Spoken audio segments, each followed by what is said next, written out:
किसी भी प्रशासन के अधिकारी ने उपस्थिति नहीं दी। ये बहुत बड़ा हादसा है, आप देख रहे हैं, जिसका मुझे बहुत दुख रहेगा।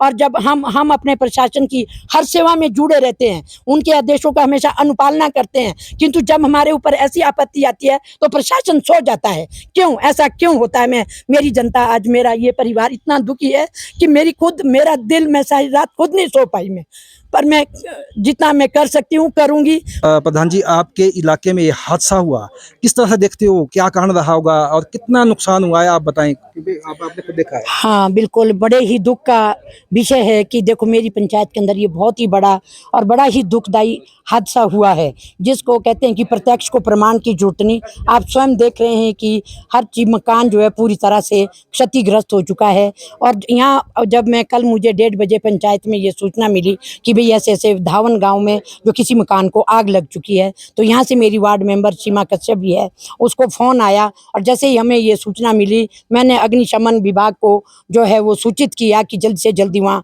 फायर ब्रिगेड भेजी जाए। और ऐसे ऐसे हमारे धावन गांव, ग्राम पंचायत शोगी के धावन गांव में एक मकान को जो है वो आग लगी है। और ऐसे पहले तो ये आई कि भाई सिलेंडर फटने से आग लगी, जैसे ही पर जब यहाँ आके मौके पे जब मैं पहुंची तो लोगों से मुझे पता चला कि ये आग जो है वो बिजली के सर्किट से लगी है और कोई स्पार्किंग हुई होगी, कैसे लगी अब ये यहाँ के लोगों से ही हमें पता चल, कारण इसका जो है वो बिजली या ओल्ड वायरिंग रही होगी या कुछ ना कुछ इसका कारण जरूर रहा होगा। इसके अलावा इसका कोई दूसरा कारण नहीं है। मकान लकड़ी का, पूरा लकड़ी का मकान था। रिसेंटली जो है इसको जो है वो मेंटेन किया गया था, पेंटिंग किया गया था और इसमें इतनी देर की लकड़ी थी जिससे कि ये आग पूरी तरह से इस मकान ने पकड़ ली। और कुछ ही चंद ही घंटों में जब तक अग्निशमन के अधिकारी यहाँ पहुंचे, 2 गाड़ी आई, उस विभाग का हमें बड़ा सहयोग रहा है और वो समय पर उन्होंने पूरी कोशिश आके पूरा सहयोग यहाँ इस मकान को बचाने की कोशिश की। पर उनके पहुंचने से पहले ये 80% तो खत्म हो चुका था। तो उससे हमारे लिए ये बड़ा दुख का विषय है। मकान के अंदर यहाँ जो मैंने खुद देखा, कुछ भी नेकराम भाई साहब का, जिनका मकान ये क्षतिग्रस्त हुआ है, कुछ भी इनकी कोई भी चीज बची नहीं है। ये 100% खत्म हुआ है। बस हाँ, भगवान की कृपा ये रही कि इनके परिवार का कोई भी सदस्य, कोई भी पशु माली जो है वो इस हादसे का शिकार नहीं हुआ और जो है वो भगवान की दया से सुरक्षित है। हमें इस बात का जरूर खुशी है, पर दुख हमारे लिए भी उतना ही है जितना नेकराम भाई साहब को है। मैंने यहाँ आके देखा, यहाँ पूरे गांव की जनता, कोट, दूर दूर के क्षेत्रों से भी गया और जो साथ के लगते जितने भी हमारे गाँव के क्षेत्र है, पूरे लोग यहाँ मदद के लिए उपस्थित थे। प्रशासन को मैंने अपने SDM उपदंड अधिकारी को भी मैंने सूचित किया।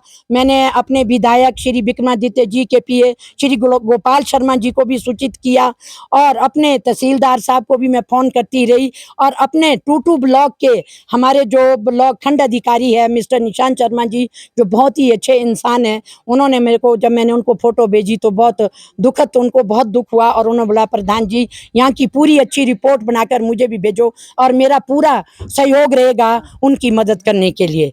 तो ये पूरा प्रशासन भी अपनी तरफ से पूरी कोशिश कर रहा है मदद करने की और हमारी समय समय पर हर समय जो है मैं प्रशासन से खुद जुड़ी हूँ कि देखो मैं फोटो भेज रही हूँ, पूरी हेल्प मांग रही हूँ कि इस परिवार की जो है पूरी से पूरी मदद की जाए। सारी जिंदगी आप सब कुछ सोच सकते हैं कि तिनका तिनका घर के अपना घर जोड़ता है, उसके अंदर एक बसते हुए घर में क्या नहीं होता, गहना लता जाई बिस्तरे बहुत कुछ होता है, जिसको कई बार सब कुछ भी, सब चीज़ों का व्याख्यान करना भी मुश्किल हो जाता है, उसकी एस्टिमेटेड कॉस्ट लगानी भी मुश्किल हो जाती है।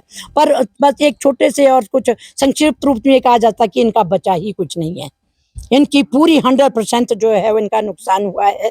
अब ये प्रशासन में से कोई भी अधिकारी मौके पर जरूर पहुंचेगा, पर मुझे बहुत दुख हुआ, इतना कुछ सूचित करने के बाद भी मेरे प्रशासन से कोई भी अधिकारी यहाँ मौके पर नहीं पहुंचा, जिसका हमें बड़ा खेद रहता है। हम ये गांव की बोली बाली जनता, मैं तो इनका एक छोटा सा सेवक हूँ, पर मैं अपने प्रशासन से जरूर उम्मीद रखता हूँ कि जब भी कहीं ऐसे कहीं हादसे हो तो प्रशासन का फर्ज बनता है कि वह मौके पे आके, चलो जो हेल्प करे ना करे, पर मौके पे आके आके थोड़ा कंसोल तो करे, कोई दो शब्द प्यार के भी आके बोले तो उससे भी एक दुखदाई दिल को बहुत हौसला मिलता है।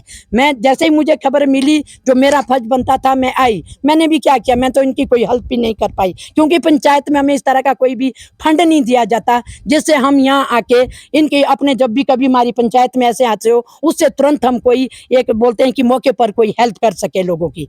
तो हमें भी अगर पंचायतों में कुछ थोड़ा बहुत फंड ऐसा प्रदान किया जाए, जब भी कोई ऐसा हो तो हम तुरंत आके अपने लोगों की मदद करें। इसीलिए तो हम जनता के प्रतिनिधि कहलाते हैं। नहीं तो अगर अपनी जनता के लिए ही हम कुछ ना कर सके तो क्या फायदा इस पद का। और लोगों ने हमें बड़ी उम्मीद के साथ रखा होता है कि नहीं मैंने ये अच्छा इंसान है, ये हमारे लिए कुछ करेगा। और प्रशासन से चलो, प्रशासन सब आश्वासन आए, हमारी बात आई, मुझे व्हाट्सएप आते रहे, पर एक जो प्रैक्टिकल रूप में जो कल यहाँ किसी भी प्रशासन के अधिकारी ने उपस्थिति नहीं दी, ये बहुत बड़ा हादसा है, आप देख रहे हैं, जिसका मुझे बहुत दुख रहेगा। और जब हम अपने प्रशासन की हर सेवा में जुड़े रहते हैं, उनके आदेशों का हमेशा अनुपालना करते हैं, किंतु जब हमारे ऊपर ऐसी आपत्ति आती है तो प्रशासन सो जाता है। क्यों ऐसा क्यों होता है? मेरी जनता, आज मेरा ये परिवार इतना दुखी है कि मेरा दिल, मैं सारी रात खुद नहीं सो पाई मैं। पर मैं जितना मैं कर सकती हूँ करूँगी, प्रशासन से फिर भी गुहारी लगा सकती हूँ, यही मेरे पास है और मैं करूँगी। इसलिए नेकराम भाई जी को मैं आश्वासन दिलाती हूँ कि जितनी हमारे से मदद हो सकेगी पंचायत से भी मैं जरूर करूँगी इनकी मदद। धन्यवाद।